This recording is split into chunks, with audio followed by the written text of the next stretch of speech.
আসসালামু আলাইকুম বন্ধুরা, দেখুন পাম বাগানে, মালয়েশিয়ার পাম বাগানে কলমি শাক এই যে কি পরিমাণে আছে, প্রচুর পরিমাণে।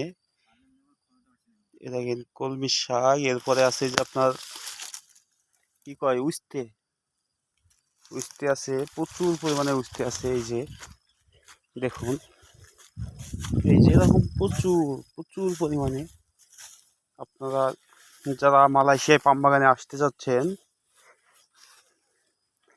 আপনারা এসে যেগুলা খেতে পারবেন। শুধু এগুলো না, পাম বাগানে আপনার দেশি মুরগি আছে, এরপরে অনেক অনেক রকম জিনিস আছে যেগুলো খাওয়া যায়। দেশি মুরগি আছে প্রচুর পরিমাণে, আপনারা ধরবেন আর খাবেন। এই যে কাঁচাটা দেখুন, এই যে